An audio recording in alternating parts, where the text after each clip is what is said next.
What's up, everybody? Christian James here. Today's video, scam artist on the whatever podcast gets put in her place. Let's go. I felt as if, like, because he was like, you should just stay with me and I'll give you, like, the life you deserve, the life you want. I very much felt like that was, granted, the enemy or, like, the devil, whatever you guys want to call it, trying to drag me back into that lifestyle, because that was, like, the last thing I was holding on to from just being in that, like, area of life. Okay. Wait. Hang on, back up. What? So let me get this right. You knew that you were never going to actually be with this person. You knew that you were in a fake fiancé relationship with him. Mm-hmm. Is that correct? Yeah. And so you stole $250,000 from him. What Brian is looking for is he's looking to see if you hold any accountability for that. How much of that is your fault? Isn't it 100% your fault? Wasn't he a victim of you? Zero accountability, zero remorse. Let's see how it goes. I'm curious to where the $250,000 went to. But of course, what man is going to deal with that woman has 250 grand laying around and he just give her? I'm not saying it's implausible or impossible. It's just highly unlikely.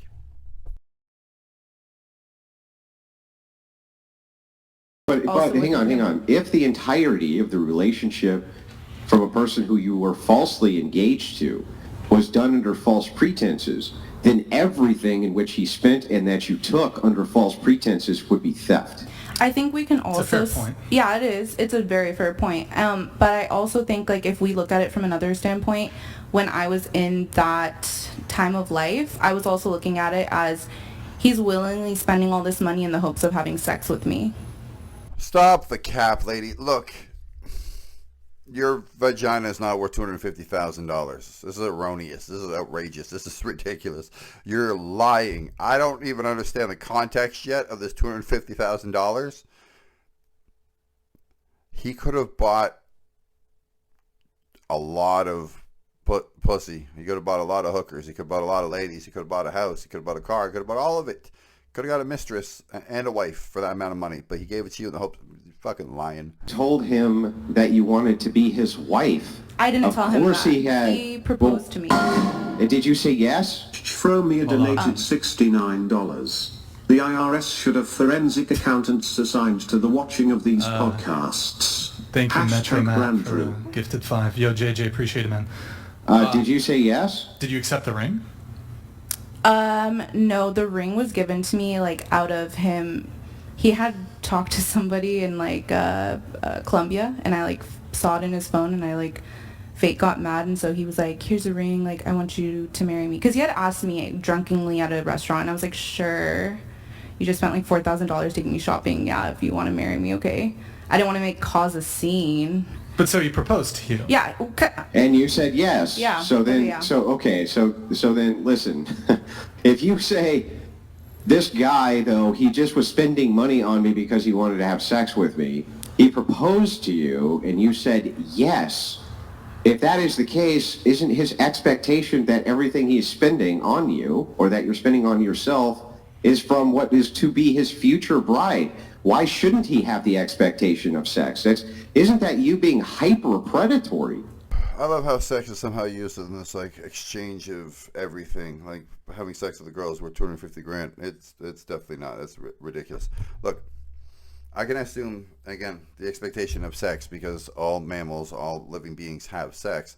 And I'm sure in many, many mammals, many creatures on Earth, there is a understanding, if you bring back food, I'll let you get some, right? If you protect the hive, if you protect the tribe, if you protect the whatever, I'll let you get some.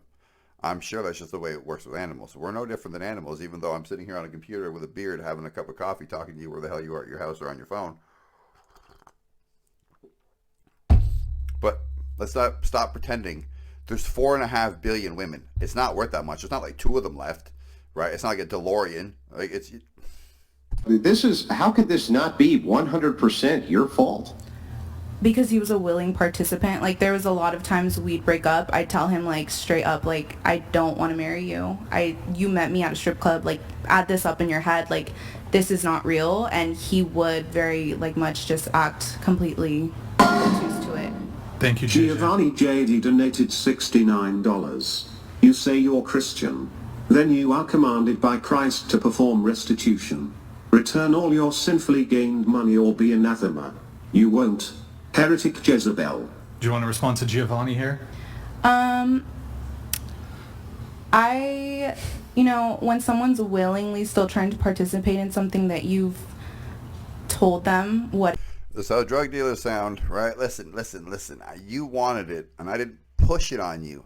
You kept asking for it, and eventually I gave in. That's what she sounds like. It's no better. Look, at the end of the day, she's making excuses for bad behavior. If someone is addicted to you and it's not returned in kind, let them go. And I was like, well, I told them. No, because women always say this phrase at the end of them. Like, listen, let's just be friends.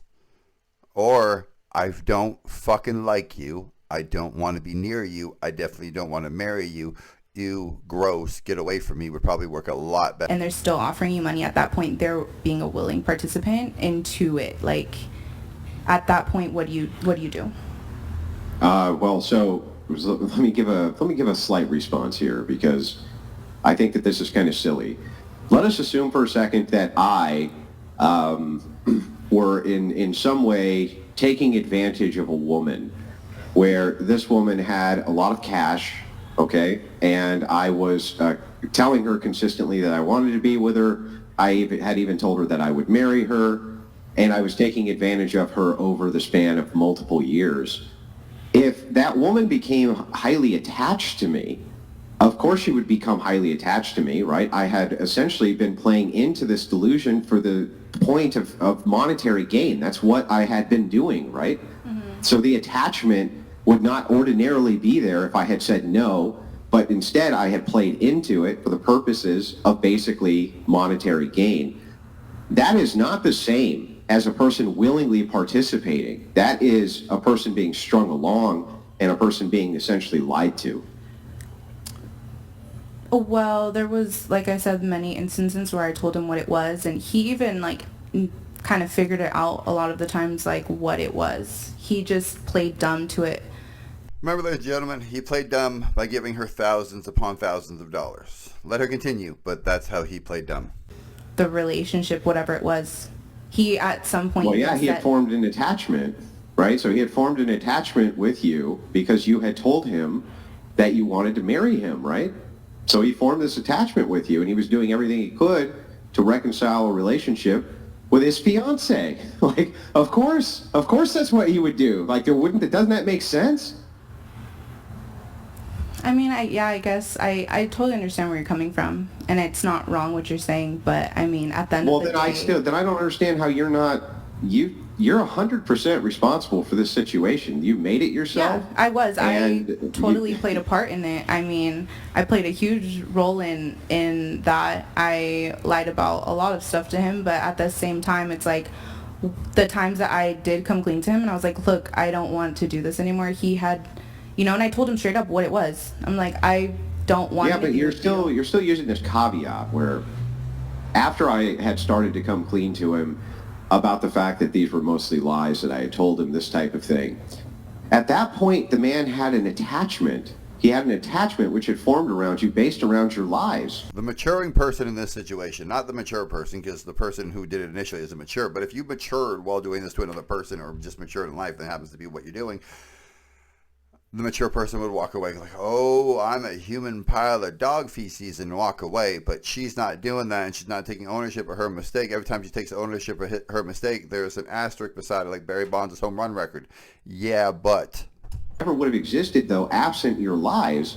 He's still being victimized. Even if he's trying to reconcile the relationship, he's still being victimized by even trying to reconcile it, because he has an attachment which would not be there if not for your lies.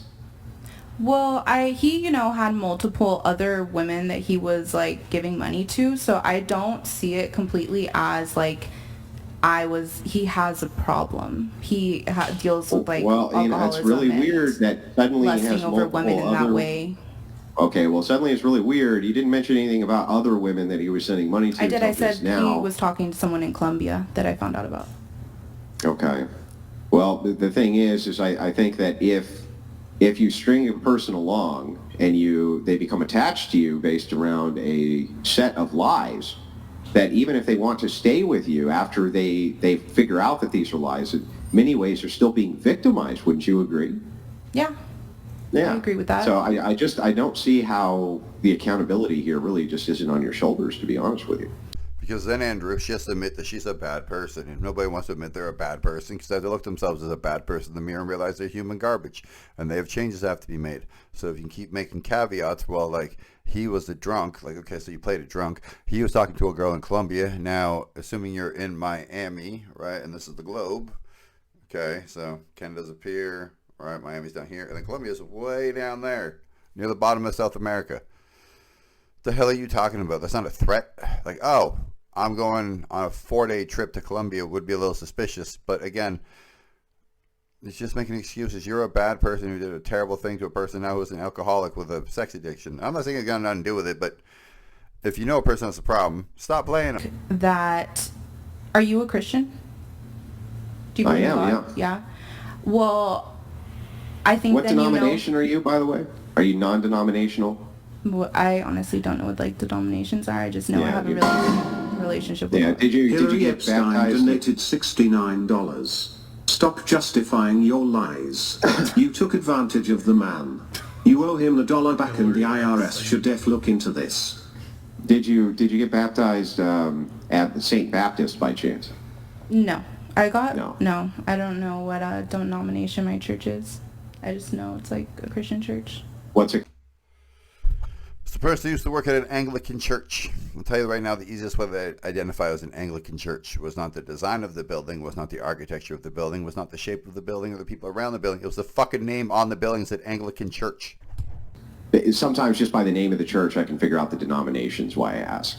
So, in any case, I guess regardless of your denomination, yes, I'm a Christian. I'm not exactly sure where you're going with that. So my question was like, so you know that obviously this world is not made perfectly in God's image, and you know that we are tempted daily, and even the best Christians, we all sin, even if it's not like as bad a sin as I was living in, but we all do.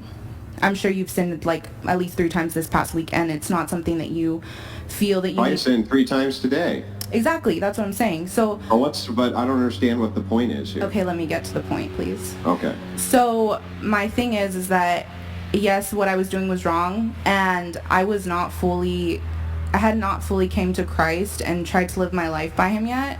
As a non-biblical man, I'm pretty sure the first thing you do is take ownership of your mistakes when you find any real religion. They're all scams.